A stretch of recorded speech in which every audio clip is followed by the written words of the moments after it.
Pass Grab Bag, a podcast that does games on Game Pass, and we talk about it every A week. grab bag of them. I am the elder of the village for this episode, Andrew. With me, the disappointment of the clan, Keith. Hello. And the one who always has a personal relationship with Spikes, Liz. Hey guys. And this week was... You were going to say my pick. Is it your Keith? pick? My pick. My pick. This week was Keith's pick, which was The Messenger. Why did you question it? This is such a Keith pick, too. Yeah, this is a me pick all over it. It really is. So this week was The Messenger by Sabotage Studio. The Messenger is a 2D platformer, Metroidvania-style type game that is very reminiscent of games from yesteryears, so it looks very much like Super Nintendo to Sega Genesis. But the general story is you are a ninja. Your village is one of the last few surviving villages in the world, and you're being attacked by demons, and your whole purpose is to deliver this message on top of the mountain to hopefully to save your village and save humanity. Going around, Keith, since this was your pick, is this a game or pass? I think this is definitely a game. It's definitely not Ori, if we're rating it that way. I was wondering if you're doing that. It is not Ori, but it's really fun, and it's definitely a game. I did get really frustrated with it at the end, and I'll get into that, but yeah. Yeah, for me as well, this was also a definite game. I was really surprised. When I first saw this, I was like, great, this is another Keith pick. This is probably going to be really weird and annoying. But for me, it turned me off how it looks so much like a Super Nintendo game. But this game has so much charm that by the end, I was loving The Messenger. For me, anytime there was dialogue, it was the best. But I do have my issues, which we'll get into. For me, it's a game. I liked it. I had highs and lows. I think from a new perspective, it was a little bit difficult for me. And I will say, though, and obviously we'll get into this in a bit, but I like how they give you things at the perfect time. Like, I never felt like, oh, I can't wait till I get an ability where I can do this. I felt like everything kind of flowed. And so for me, that actually kind of made it a game. That's true. It doesn't tease you with a lot of, like, here's a wall that you can break at some point. There wasn't like a lot Hollow of those Knight, things. I felt like that all the time. So this game, it was very refreshing. So, starting off with the story, as I said, the story is essentially you are trying to deliver a message to try to hopefully save humanity. And at face value, the story seems very basic. But as you play more of The Messenger, it really starts to give kind of twists and turns.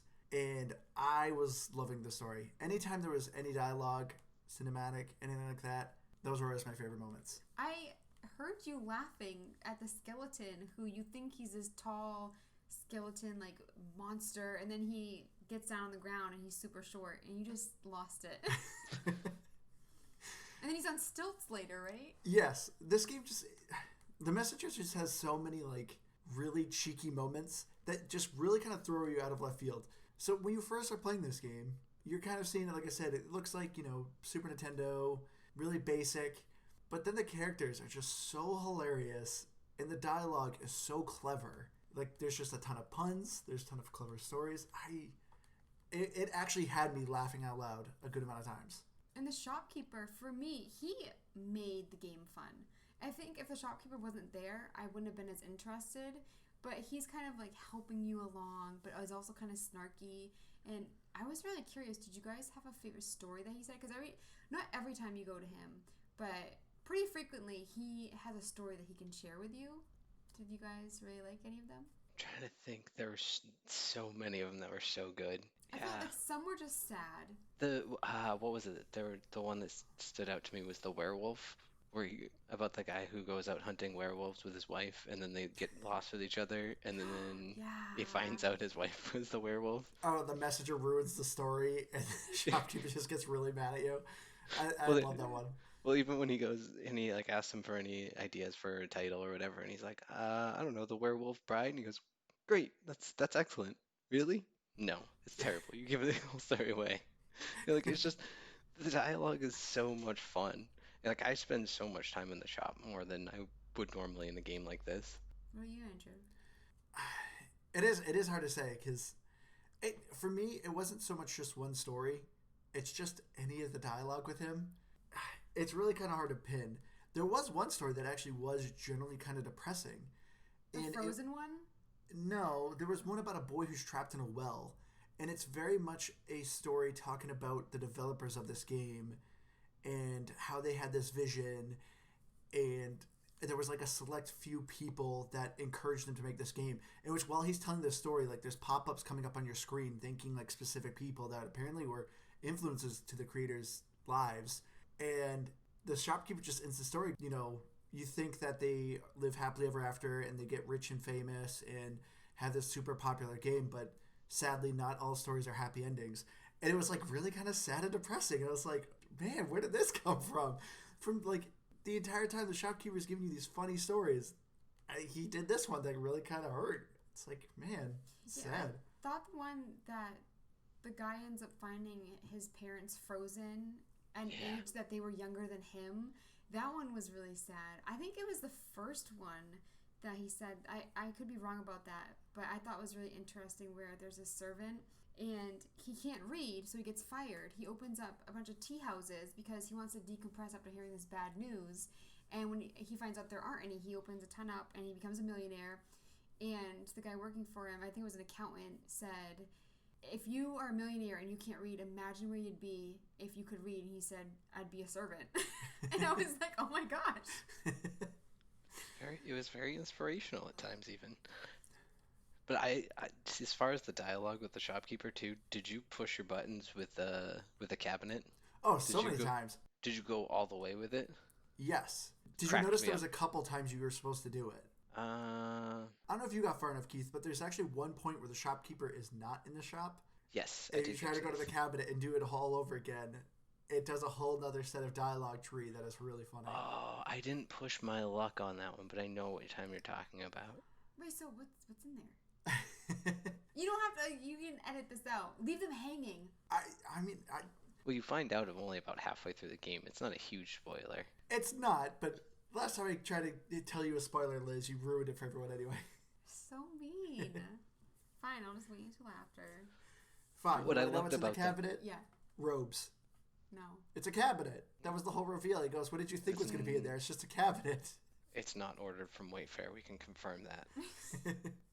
But see, what I loved about it too is that as a punishment to you, that it gives you unskippable dialogue. You have to sit and let it scroll every little bit of text when he gets mad enough at you to just blab. And it's a good 3 minutes of text that forces you to sit It's there. a good 10 minutes. It's really long. You just have to sit your controller down and just kind of watch. Did you guys think that there were enough abilities that you got from him? Because the first three, I will say that I did not get very far because I just died all the time. And so I only had like the first tree. I'm assuming there's more. Yes. Is there enough abilities? No. Because you said at one point, you're like, I don't need any more money. Well, okay. So once again, this is another very funny thing this game does. It does a lot of fourth wall breaking. So, not to get too far ahead, but there is DLC with the game. And in the DLC, the shopkeeper makes a joke about it, saying there's a sink all of a sudden in a shop, and you go up to it, and the shopkeeper goes, hey, people were complaining about that. There wasn't enough abilities, and after a while you don't have anything to spend money on. So we installed this money sink where you can dump your money. But of course the money sink is clogged and broken, so you have to find the money wrench in order to fix the money sink. And it's just really clever. But which I thought with the fourth wall breaking, some games do it and it's annoying or it's not done well. But I thought it was good with this game. I actually enjoyed it. It's really cheeky. But we're kind of getting a little off track. As much as we love the shopkeeper, what did you guys think overall of the story? Did the story intrigue you at all? I more just cared about the shopkeeper. But I will say I was interested to see where it would end up. I thought that, and I don't know if this is true or not, I thought that at the end it would be kind of anticlimactic and they'd make a joke about it. So for me, I didn't really care about the ending that much. What about you, Keith? So I guess I don't know what ending you're talking about because I feel like there's kind of two. Like you kind of beat the game and then you sort of just, that's when it becomes Metroidvania. So Liz saw me play and she saw both. She saw when the quote-unquote first ending happens, where it's actually the halfway point of the game. She saw that, and she actually saw the actual finale. So Gotcha. Yeah. So I haven't seen the ending, but I kind of knew where it was going. I think partially because you had already told me, but just the way the game was playing out, I knew there was points I was definitely going to have to come back to. So I just knew it was going to open up, and I don't know, that's sort of just how these platformer games work. So I don't know. I feel like it wasn't even necessarily the halfway point. I feel it was like the quarter mark of the game. Like once you have to start going back, it becomes so much bigger. And that's what I liked about it is that the story or the way that they progressed the story allowed the game to become way more replayable and way bigger. Yeah, I fully agree with that. I will say I didn't think this game was going to open up the way it did. So this is why I first was turned off by it. I thought it was very much just going to be like, hey, this is a fun game to reminiscent of like games from yesteryear on like your Super Nintendo or Sega Genesis. I thought it was just going, you are traveling from the left side of the screen to the right side of the screen, and that's it. That's the entire game. But at the halfway point is when it does open up, and it actually becomes like Ori, and you're getting new abilities, and you're climbing areas, and you're visiting past areas that are becoming more new because of these new abilities you have. So I was really impressed with it. So I also figured out too, Keith, that it actually would eventually open up because I looked through the achievements, and the achievements kind of spoiled it a little bit for me. So this is one time I actually wish the game maybe had some more secret achievements. But yeah, one of them said, like, I wish I liked the original ending better or something like that. I had a feeling that the game was going to kind of do a twist, and it did. But that's another thing that really impresses me with the gameplay of this game is it keeps opening up and adding kind of these new mechanics or new mini games, and it keeps it from feeling stale. The only thing that I really missed with the game is a double jump. And I know that it's not necessary. I can't tell you how bad I was at this game. They have this, what is it called, the Quibble? Oh, The floating guy that steals your money? Quarble? Yeah. Quarble, Yeah. I think is his Something name. with a Q. Yeah. Yeah, Yeah. I think Keith's right. Little demon guy.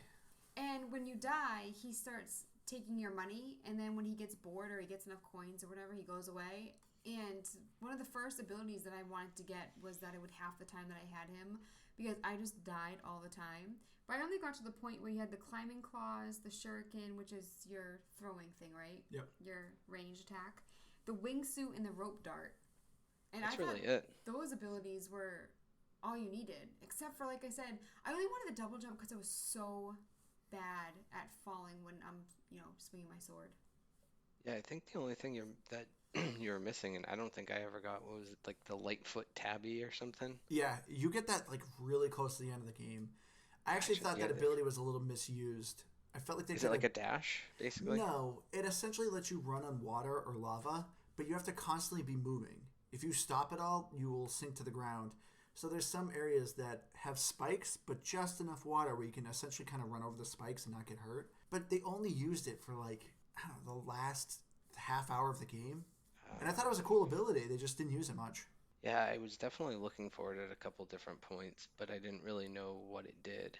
And it makes sense now where I would have used it or where I can see I was missing it. But there's a lot of points too. I felt like if you just had enough health, you could sort of just stumble your way across some spikes and do it kind of Yeah, I that was my strategy in Butcher some with it. areas. oh for sure. Some of them. So this is where it wasn't Ori. Some of the platforming in this was atrocious. I get why they wanted to do the cloud walk thing, but I agree with Liz. Just give me a double jump, like a proper double jump. Um, it made some of the platforming atrocious, I think. There is one part where I kept dying, and sometimes it would give me extra health, and sometimes it would just give me coins. And I think it was like every third I would get the extra health, and I really, really needed it.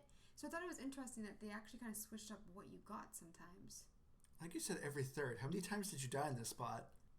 There are some parts I cannot tell you, and I have said this so many times. I get no satisfaction when I die 20 times and then I accomplish something. I'm just like, wow, that took me a long time. I don't feel like I achieved anything. And I will say, with the bosses, there was one that I really hated that I kept dying at. But for the most part, I really love the bosses. I know, Andrew, you did too. Oh, yeah, I really, really, really, really liked the boss fights. You I got said it. excited. I did. I thought the boss fights were a lot of fun. And I think the reason why they were so fun, they were relatively simple. Like, they didn't have too many mechanics. They weren't throwing something completely out of left field. Everything was well telegraphed so you could figure out what they were going to do. But I think the reason why I love the boss fights is because of the skill and traversal you have in this game. I know you guys are complaining that you don't have a double jump. I wouldn't mind it, but I did love the cloud jump that they give you in this game. Essentially, the way the mechanic works is if you jump in the air and you swing your sword and you hit something, whether it's a projectile, a lantern, or like a rock falling down, you actually can do another jump. And you can actually keep chaining it, so you can basically jump indefinitely as long as you're hitting something. And I thought this made a really interesting mechanic, especially when it came to boss fights. Because the boss fights sometimes would like cover the floor in something that would damage you, but you would have to try to find a way to juggle your jumps, like bouncing off certain enemies that are in the arena. So it made this really fun boss dance, as some people like to describe it as. I will agree with that. That was definitely the best part of the bosses, and it was funny because yeah, there were some of them where I looked up a video of someone beating it because I don't know, after my third try, I was like, I've got to be missing something. There's got to be something I'm supposed to do. And no, I just realized I hadn't tried to actually jump over the thing I kept getting hit by. And it was just as simple as that. And so they just weren't overly complicated, but they were just difficult enough to feel like it wasn't just a thing you were doing. It made me feel stupid. I was like, I know exactly what I have to do. Why can't I do it? So for me, I just thought it was... And looking at, like, Andrew play, I could see why he wouldn't want a double jump. He doesn't need it. Because, I mean, you made it look so easy. And then I would try to do it. You actually try to teach me, and it just... my mind doesn't work that way. Like, what I was thinking wasn't translating to, like, the movements of my hands. It was weird. Yeah.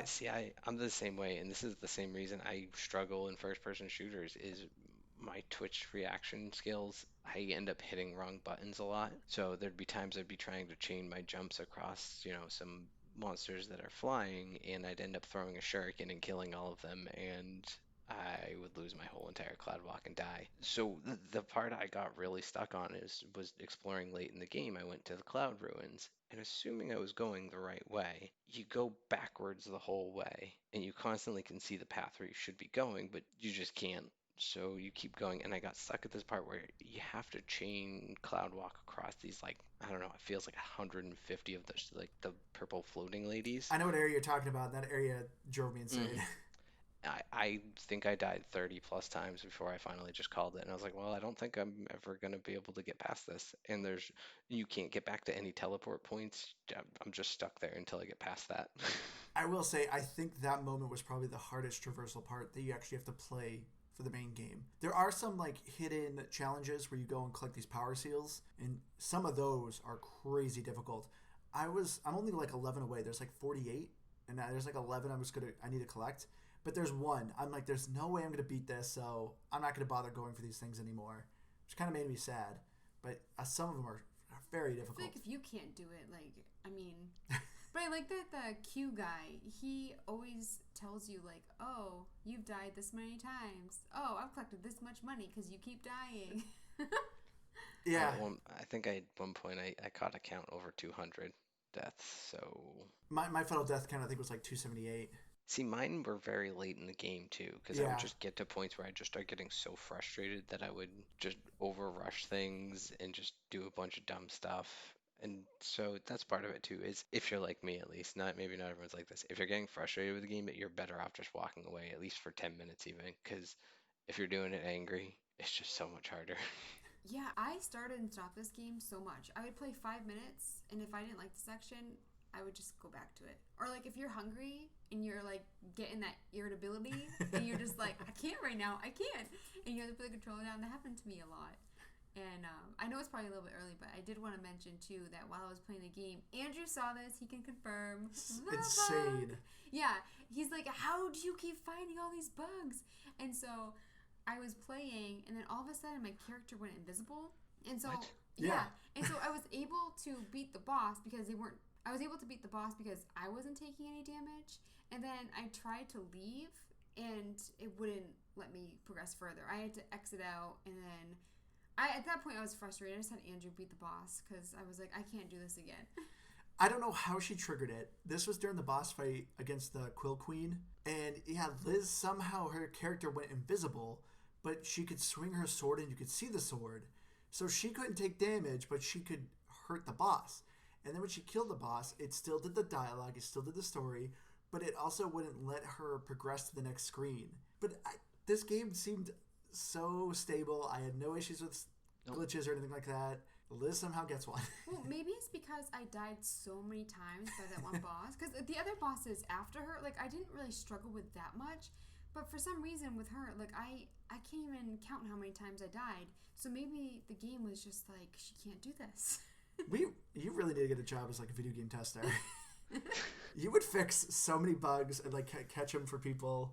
The problem is you need to be able to tell them how to reproduce them. That's true. And there's no explanation other than just her hands on the controller, apparently. Yeah. Well, so, I mean, as far as, I don't know how much we really talked about it, but yeah, key essence to this game revolves around time travel effectively. So you're kind of going back and forth, and that's how you're changing the terrain, which effectively lets you travel between areas. But something that I thought was really cool graphically that I didn't even really notice until I read it and then I saw it is that when you go back and forth between the past and the present or the present and the future, it goes from 8-bit to 16-bit. You didn't realize that till you read it? You did not. The fidelity I thought was so obvious because I always hated when it went back to like the present time when it was 8-bit because I was like, this looks so much worse. But if you notice, the music is also 8-bit and 16-bit. So when you're in the future, the music actually has more like depth to it. Instead, like when you're in the past, it's just like a couple notes that are playing for the music. But I loved that design of this. It really impressed me. Like it just showed like a nice attention to detail. Yeah, and it made the use of pixelization not feel as lazy. Yes. A lot of times it just feels like indie developers use it because, well, we're an indie game and we can get away with it. And I'll never complain. I'll still play the heck out of your game. But in this case, it made it feel so much better. And I mean, having the 8-bit feel to it as the original started, especially when they really threw so much Ninja Gaiden at you, which was one of my all-time favorite games on Nintendo, because I could never beat it, but it was so much fun. It just reminded me of Mario. I just was waiting for the do do do do do do do. Wait, can I do that? Are we gonna? No, I think you're fine. I think you did enough notes where it's okay. I think it's considered parody. Yeah, so I just kept waiting for that. I love the graphics. I thought it was really nice. See, Andrew, I don't know if you agree with me, but I thought a lot of the enemies, like they all had these like shells on their back, and I felt like were like weird mutant versions of the Mario like shell enemies. See, I didn't get that vibe. I more got the vibe of more deformed Ninja Turtles. They definitely looked like that, but I felt like it was trying to like, I don't know, do this weird like twisted Mario. And because you had all the mushroom cap guys, you had the little plants that grow out of the ground. You didn't get the mushroom cap cactus guys things. till like later though. I don't Yeah, know. but like I said, the cactus things that would wiggle around, those were like from Mario. Everything just felt like very dark Mario. I didn't get too much of a vibe, but clearly Liz did. In which I think it's funny that you say that, Liz, because I noticed you kept trying to bounce on the enemies to damage them. And that is not how you damage the enemies. You gotta use your sword. I noticed I was Hot doing tip. that a lot. You also told me this game that I really just suck at flying enemies. You saw me with like the skeleton eagle, and I just, for some reason in games like this, especially platforming games, I hate flying enemies. They're my least favorite. It is so funny watching you because majority of the flying enemies are super slow and they're dumb. They just kind of come at you at a straight line. It's a very lazy straight line. And you just like freak out and stand. Move, yeah. And you like flail your sword and they just like lazily come up to you and bop you in the head and you take damage. Like you always have such a hard time countering them. And it's always so funny to watch because it's like the slowest shark chase that you know is just going to end with Liz getting hit. I also do that thing where if I know like a projectile is going to be coming, I wait. So there's like a lot of waiting in the game. Or like one of the bugs that goes around. Instead of killing it, I just wait for it to go. Please run away. So it is always a delight to watch you play though, Liz. Sometimes after a while it is going to like move. You can go now. It's clear. You can go. But I know that is your biggest issue when it comes to like platformers like this. Your anxiety gets in the way and you freak out and you just start mashing buttons because you forget the controls. And that's why you're always so bad at the cloud step. That's why I don't stream, guys. Feels entertaining. As Keith was saying with the graphics, another thing that I thought was really cool is the music. As we said, how the graphics go from 8-bit and 16-bit, so does the music as well. But I actually loved the soundtrack of this game.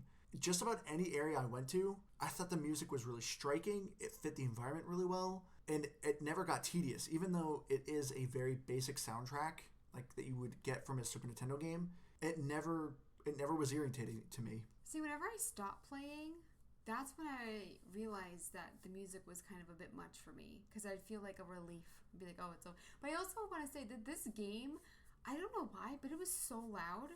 Like, I had to turn my TV all the way down. And then, Andrew, you also pointed out, I didn't get to this point. I believe it was in the DLC. You were underwater and you noticed the volume got quieter. No, that's in the main game as well. Oh. Well, I thought that was a cool feature as well. Yeah, the music sounds muffled. Yeah, I did notice that. But yeah, I had switched over to another game after playing this, and I had to jack my volume way up because I couldn't hear it. Because same thing, I had turned it way down. Couldn't realize why. Yeah, it is a very loud game, I will say. I agree with that. But I do like the soundtrack. I thought it was awesome. I thought it was, like you said, everything just seemed to fit, and it was a lot of fun. Yeah, did such a good job creating a tone for the game. But yeah, so that is a big warning if you are planning to play this game. Make sure your volume's down, because this game starts with a cinematic, and that cinematic starts loud because it starts with like thunder crashing, and it's kind of deafening. I know for me, it's like I put the baby down for a nap and I, turned it on, and all of a sudden it's super loud. I'm like, oh no! The next thing I want to talk about, Keith, I don't know if you got to try it, but there is DLC for this game. And this is another reason why I love The Messenger, is because the DLC is free. They even say it when you go to like select the DLC. There's a little orb in the shopkeeper's shop, and he says, oh, this is the DLC, but don't worry, it's free. And it opens up the Microsoft Store straight for you, and there it is. And I love the DLC. It was a really nice piece of content. It's not super long. I think it added maybe 2 to 3 hours of gameplay. But the great thing about the DLC was, one, it was really funny. Of course it was, because this whole game is funny. But the other thing I loved about it is that it added a ton of new mechanics. It first started with a mini game where you're basically doing a surfboard sequence and you're collecting things and smashing things, and then it comes with a boss fight at the end. And then later on, you do a boxing match, which is very reminiscent of Mike Tyson's like boxing that you had on Nintendo. What? It was that was the final boss fight, and you have it's first 3 round wins the boss fight, and it was just a lot of fun. Do you have to beat the game to get it or to play it? No, I think you have to get about halfway, because you have to meet certain characters. Like you have to meet the Necromancer, you have to meet the Demon General. So I think like those are like the 2 main characters, and you obviously meet them by the time. So I didn't notice that I could activate the orb until it was kind of closer to the end, but I didn't beat the game when I was able to do it. But the DLC is well worth your time. It was a lot of fun. Which I like that I looked up the time to beat, because I was at 8 or 9 hours. I wasn't even halfway. And it said time to beat was 11 hours. Completionist, 14 and a half hours. So you're like saying, halfway. I'm like, I feel like it would take me forever to get there. Yeah, I ended the game at about 11 hours and like 15 minutes or so. Like I was a little shy of 12 hours. And I think that was including the DLC. But I noticed on some people were saying that it took them about like 20 hours. This game is difficult, but I didn't think it was any more. I actually thought Hollow Knight was more difficult than this game. Because at least this game is a lot more forgiving with its deaths. As Liz was saying, when you die, you just can't collect money for a little bit. But the checkpoints are relatively forgiving, except on the cloud level that Keith was talking about. The checkpoints in that area were awful. Because that part you were talking about, Keith, I remember it took it was a huge chunk until you got to the next checkpoint. But it at least made the boss fights a lot more forgiving. It wasn't super punishing if you died. So I think this game is a lot more forgiving. And then another thing that I loved about The Messenger is the achievements. Because you got so many of them. Yeah, the achievements are So many. very obtainable. There's a couple where, of course, collect all the power seals, collect all this thing. But majority of the achievements you are just getting by playing the game. Defeating a certain boss, learning a certain part of the story. There's a handful that are missable. As me and Keith were talking about with the shopkeeper, there's a couple times where you know the shopkeeper and he goes through this whole dialogue. You get an achievement for doing that. But there's actually 2 or 3 points where you annoy him enough where he does it and you get an achievement for it. So some of those areas are a little bit missable, which is unfortunate. Because you'd have to play the whole game again, right? Correct. But there is a new game plus, so you could probably breeze through the game a bit faster when you beat the game. But yeah, overall, I thought the achievements were really solid. Which, Andrew, you got a 780 out of 1250 with 38 out of 48.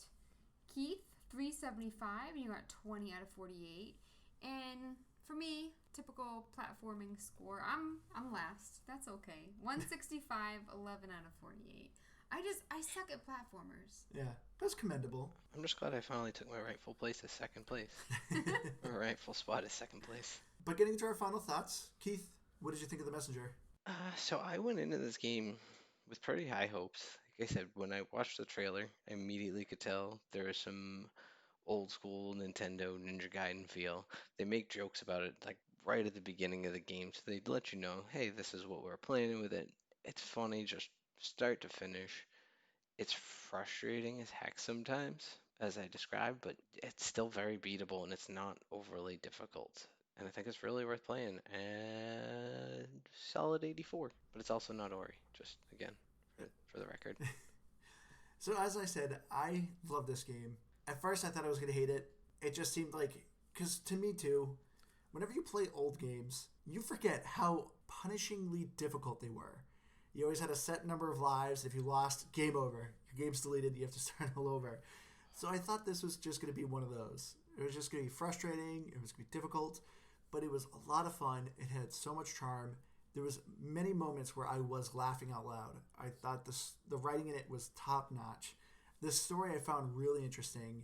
The combat was a lot of fun. One thing I forgot to touch on that kind of irritated me, when the game becomes more open, this game desperately needed a better fast travel. The fast travel in this game was awful. You basically got to teleport to a zone, sort of. Some zones you couldn't teleport to, and you were kind of rehashing and going past areas numerous times, and that got a little frustrating. But besides that, that's kind of my only complaint. I love the boss fights. The music was fantastic. The graphic and art style of the game I thought was really good. The DLC was fun, and it was free. Can't complain with that price. I'm giving this game a solid 90. I think this is well worth your time if you're a fan of games from the yesteryears, or if you're a really big fan of platformers such as Ori or Hollow Knight. You should check this out. For me, I'm going to give it an 83. I actually almost gave it an 84, but then I was like, I think I liked it a bit less than Keith, so I'm going to do 83. The stories, they just got me. Honestly, that's why I'm giving it such a high score. I love the graphics. I love the stories of the shopkeeper. Like, I just want to look them all up and read them all. So, I know it's going to be hard for you, but if you didn't see my game and see those stories, what do you think you would have given the score? Because before we recorded this podcast, you're like, let me try refreshing playing this game. And you died like twice right away. You go, yep, I'm done with this. And you just stopped. So I felt like you were kind of burnt out with it. I'm kind of surprised you gave it that high of a rating. The reason I give it the higher rating, I think the gameplay is good. It's just not for me. Like, I'm rating what I think it should be given. Like, as a noob, that's what I think I should get. Because I feel like it's not the game's fault that I just suck at platformers. Or platforming games, whatever you say. So for me, I think it's better than I can appreciate. So for me, I'm not going to knock it down too many points just because I can't understand the gameplay enough. If that makes sense. Yeah.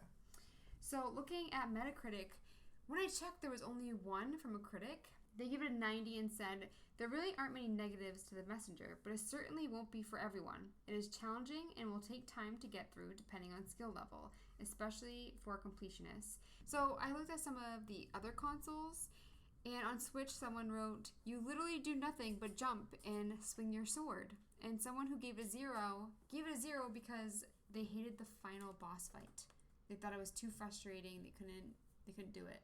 Which I didn't think the final boss fight was that bad. The hardest boss for me was the second boss in the DLC. It's a giant totem, and it was a very long fight, and I got very frustrated. Yeah, the final boss, you made it look easy. I'm assuming it actually is really hard. I mean, not to toot my own horn, but toot. The fact that he got all the way through the game and then was just stuck at the boss, and he was like just a 0.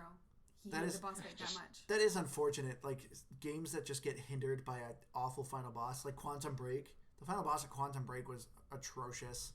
Oh, but that game was so good. It was, but that final boss was so bad.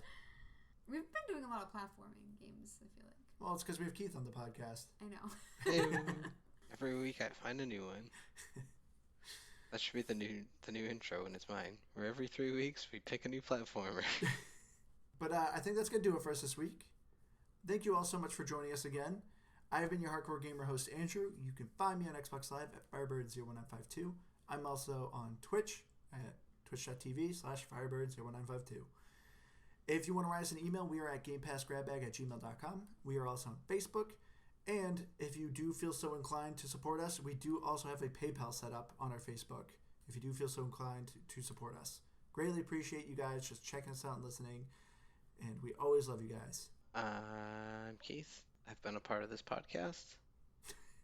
But for who knows for how much longer? Wow. Is there something I don't know? Anywho. I don't know what's happening. And I guess that's the end of Keith's outro.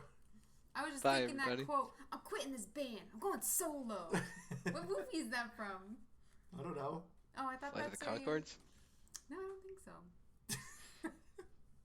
Oh, it was from I Know What You Did Last Summer. No, I still know what you did last. One of them. It was one of those. I don't know. I'm Anywho's. Dean, and I'm on Twitter at LizNoob. Noob is EW. All right, everybody. Thank you all so much for listening. We love you all. Hope to see you again next week. Bye, guys. Good.